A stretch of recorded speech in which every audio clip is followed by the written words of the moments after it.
खरगोश और कछुए की कहानी याद है ना? अरे हम सब ने सुनी है।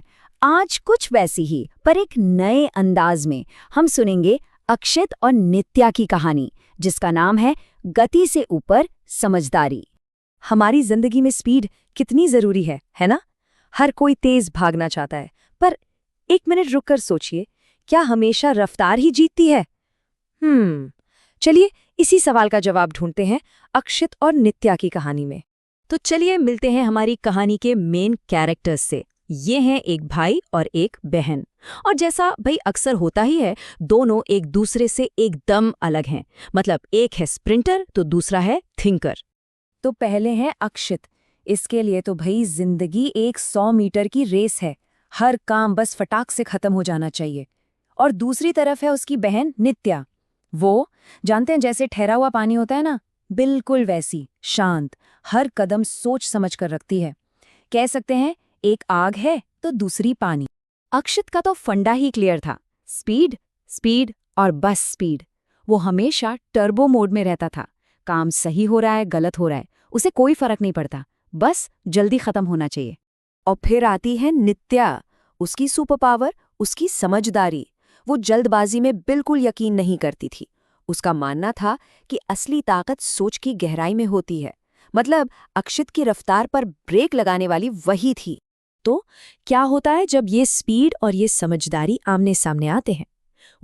हमारी कहानी अब हमें एक पार्क में ले जा रही है, जहां कुछ इंटरेस्टिंग होने वाला था।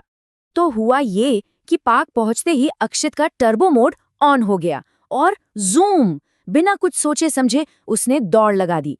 पीछे से नित्या चिल्लाती रही, उससे वार्न करती रही, पर कहते हैं ना, स्पीड के शोर में समझदारी की धीमी आवाज भला कहाँ सुनाई देती है। और फिर वही हुआ जिसका डर था। नित्या ने साफ साफ कहा था, अक्षित धीरे चलो, गिर जाओगे।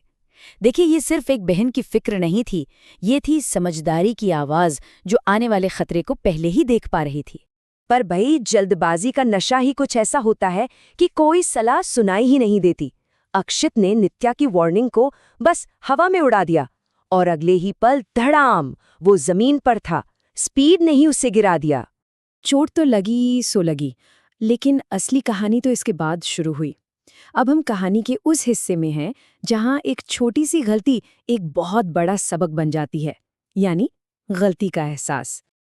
अब देखिए, इस सिचुएशन में नित्या आराम से कह सकती थी, देखा मैंने तो पहले ही कहा था, पर उसने ऐसा कुछ नहीं किया।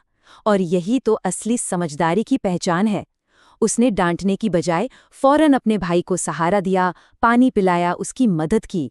और फिर अपने भाई की मदद करते हुए नित्या ने एक बहुत गहरी बात कही, एक ऐसी बात जो इस पूरी कहानी का सार है। उसने कहा, तेज होना अच्छा है, पर सोच के काम करना उससे भी ज्यादा जरूरी है। वाह, इन चंद शब्दों में ही जीत का असली फॉर्मूला छिपा था। नित्या के इस प्यार भरे बर्ताव और समझदारी ने मानो अक्षित की आंखों से वो स्पीड वाली पट्टी ही हटा दी।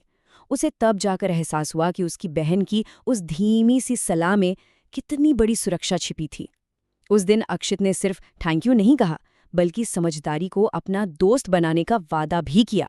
तो अक्षित और नित्या की ये जो छोटी सी कहानी हमने सुनी, इसका बड़ा मैसेज क्या है? क्या सीखने को मिलता है इससे? चलिए जरा इसे और करीब से समझते हैं।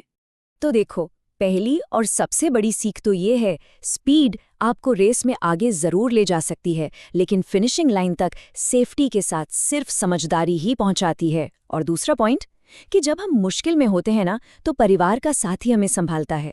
नित्या ने अक्षित के लिए जो किया, वो इसी अपनेपन का सबसे बड़ा सबूत है।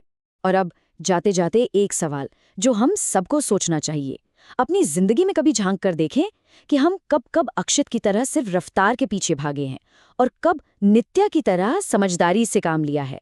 सोचिएगा जरूर।